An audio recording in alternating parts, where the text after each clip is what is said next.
Depending on who you ask, Lagos is either a chaotic urban nightmare or the most important economic engine of the next century.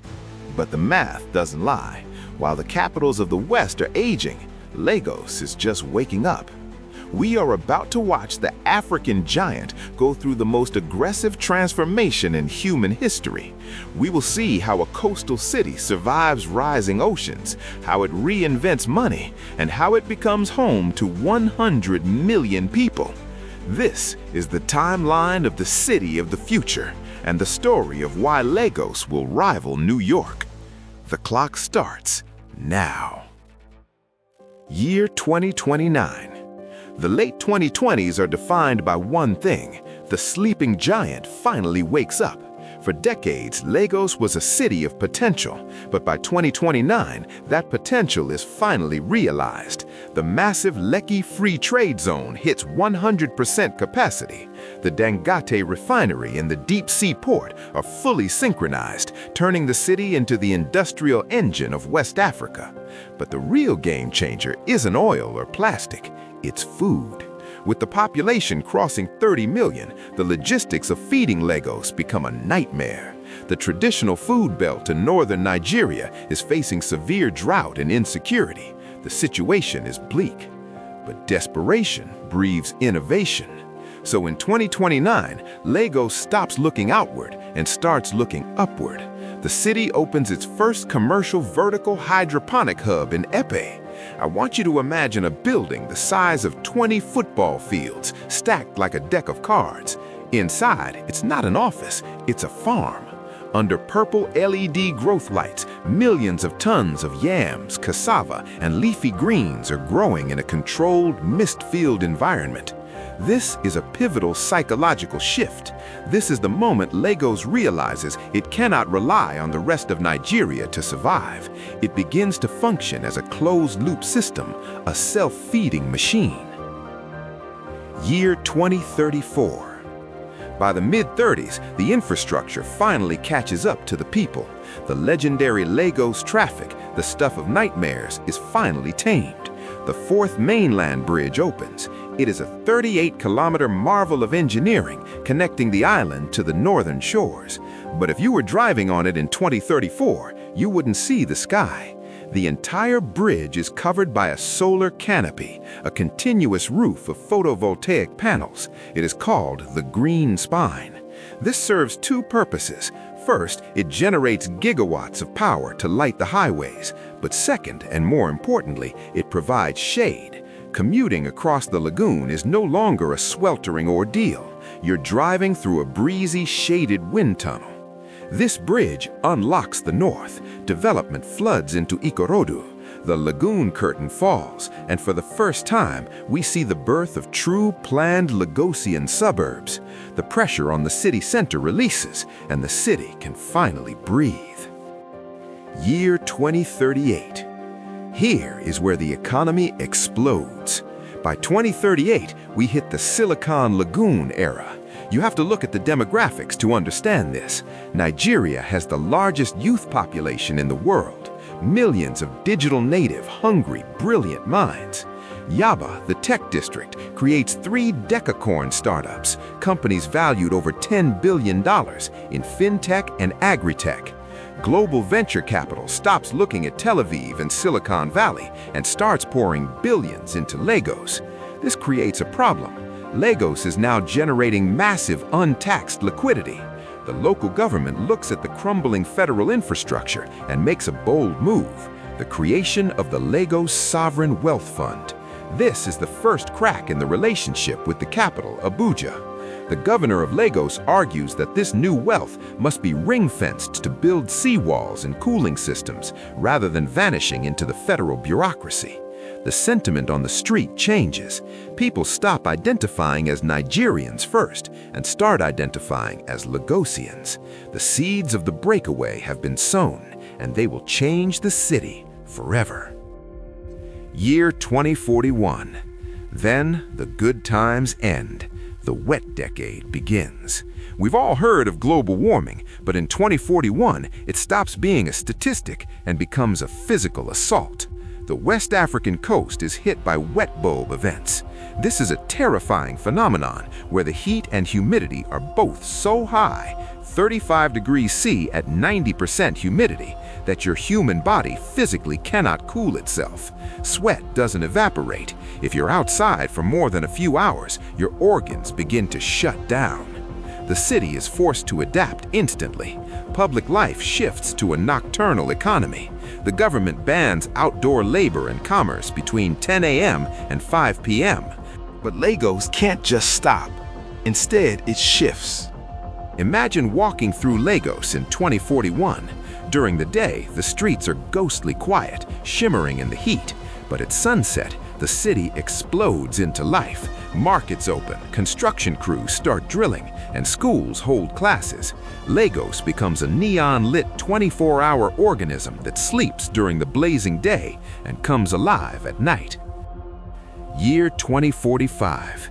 This is the turning point, the conflict that defines the next century. The water is rising, the Atlantic Ocean is chewing away at the coastline, and the super-rich living in the reclaimed district of Eko Atlantic decide they're not going to drown with everyone else. For those who don't know, Eko Atlantic is a real project, a massive artificial peninsula protected by an 8.5-kilometer seawall, often called the Dubai of Africa. In 2045, following a massive surge storm that floods the Lekki Peninsula and displaces millions of mainlanders, panic ensues. Desperate crowds head towards the high walls of Eko Atlantic. In response, the Eko Atlantic District, backed by private military contractors, officially declares itself a special administrative region. They close the gates. The bridges are blocked. The one Lagos dream dies in a single night. The city is now cut in two. You have the island, a high-tech, air-conditioned fortress with its own power and water. And you have the mainland, a flooded, chaotic struggle for survival. It is a brutal apartheid of class. Year 2048. The split gets worse. The federal power grid in Nigeria completely collapses under the strain of the climate crisis. The mainland is plunged into darkness. Abuja is powerless to help. In a moment of desperation and genius, the Lagos state government does something radical. It stops using the Nigerian naira. It officially adopts the Eco-Naira blockchain as legal tender. But this isn't normal crypto. This is a battery currency. It is backed by kilowatt hours. You don't trade gold, you trade energy. If you have a solar panel on your roof, you are printing money. If you have a fully charged battery, you are rich. This is the moment of de facto independence. Abuja loses all fiscal control over the city. While the rest of the region suffers from hyperinflation, the Lagosian economy stabilizes because it is backed by the one thing everyone needs to survive: electricity. Year 2055. The mainland is on its own. No help is coming from the island, and no help is coming from the capital. So the people do what Lagosians have always done. They hustle. They adapt. With 30% of the land now permanently marshy or flooded, the mainlanders stop fighting the water. They learn to build on top of it. We see the rise of Stilt-City. This is the amphibious doctrine. Neighborhoods in Oaronshaki and Makoko are retrofitted. Old concrete foundations are abandoned for hydraulic stilts and floating pontoons. It becomes a high-tech version of Venice, but grittier, louder, and more industrial. The roads are replaced by canals. The yellow Danfo buses are replaced by electric Danfo boats. The population is now passing 60 million. It's crowded, it smells of salt and ozone, but it works. A new generation is born, the amphibious generation. Kids who have never walked on dry pavement, who learn to swim before they learn to walk. Year 2062. Back on the island, the rich in Eko Atlantic realize a hard truth. You can't eat money. They are isolated. They have high walls, but they are surrounded by a hostile, starving mainland that produces all the food. So they make a deal. They turn their massive seawall, the Great Wall of Lagos, into a power hub. Engineers retrofit the barrier with thousands of tidal energy turbines and massive reverse osmosis desalination plants. The island becomes the region's power plant and water fountain. This creates an uneasy peace. The island has the power and the clean water. The mainland has the labor and the food factories. They hate each other. The resentment from 2045 never went away, but they are forced into a symbiotic relationship to keep the lights on. Year 2068. By the late 60s, the streets were too flooded for trucks. The logistics of moving goods to 70 million people moves to the sky. Lagos deploys the drone logistics web. Heavy lift cargo drones. Imagine flying shipping containers buzzing over the city 24/7. This changes the architecture. Rooftops become landing pads. The upper floors of buildings become the most valuable real estate because that's where the deliveries happen. On the ground, life changes too. District cooling pipes connect the thermal refuges. Workers can now commute, shop, and socialize in a subsurface ecosystem of cooled tunnels, surviving the lethal heat index without ever stepping into the direct sun. Year 2075. Space is running out. The city is bursting at the seams. The government passes the vertical mandate. The rule is simple. You cannot build out anymore. You must build up. Every new skyscraper in Acacia and Yaba must be at least 100 stories tall. But here's the kicker. The bottom 20 floors are legally required to be farms. These are living towers. A building is no longer just a residence, it is a biological machine. The waste from the residential upper floors is processed to fertilize the farms on the lower floors. The heat generated by the hydroponic lights helps power the convection cooling systems for the apartments above. It is a perfect circle. A resident in 2075 lives in a self-contained village. You have your school on floor 30, your clinic on floor 40, your market on floor 50. You are living in the sky, in the world's first true megablock towers.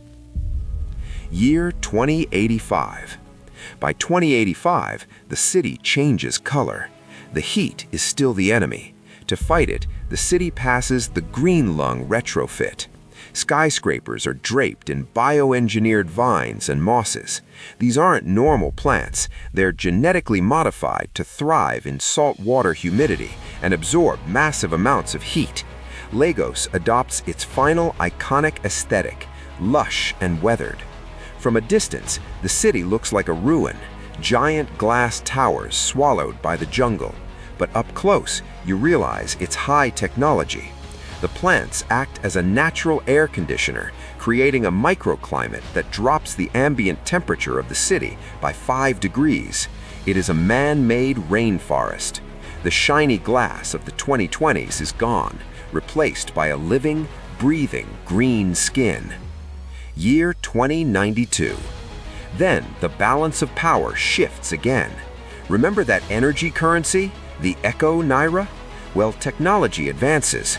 Piezoelectric, electric generating, floors and window pane solar cells become standard.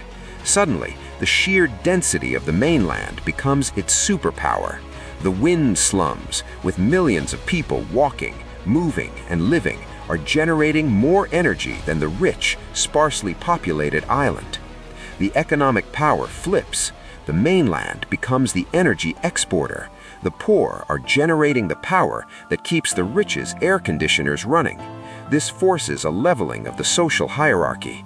The Eko Atlantic elite can no longer ignore the mainland because the mainland is literally keeping their lights on. Year 2100. The population hits 100 million. Lagos is now the largest city in human history.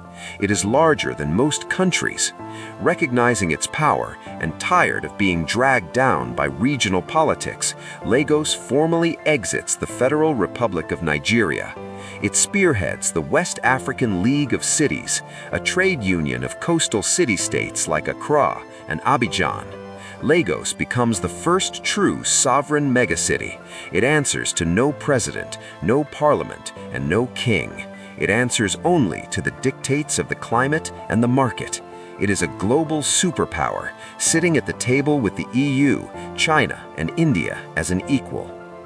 Year 2125. And finally, we reach the end of our timeline. The year is 2125. The story ends with reconciliation. The walls between the island and the mainland are symbolically dissolved into green corridors.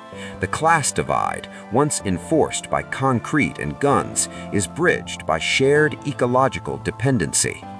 Construction finishes on the ultimate shield, the Eko solar canopies. Massive semi-transparent solar webs stretch between the tallest towers, covering 70% of the city. They shade the streets like a giant umbrella, blocking the deadly UV radiation while letting the light in. Lagos becomes a giant indoor-outdoor atrium. So what does Lagos look like in 2025? It is hot, it is wet, it is loud, it is crowded, but it is thriving. It stands as a weathered, triumphant monument to human ingenuity. It is a city that looked the climate crisis in the eye and didn't blink. It didn't try to beat nature, it fused with it. It is a city of 100 million people, living in towers draped in vines, moving on water, powered by the sun and the tides. It is the world's first true Solarpunk Megacity. And it proves that no matter how high the water gets, life always finds a way. If you are enjoying this journey into the future of Lagos and want to see more timeline stories like this, please consider hitting that like button. It genuinely helps the channel get noticed by the algorithm, which allows us to keep creating these deep dive documentaries for you. Make sure to subscribe,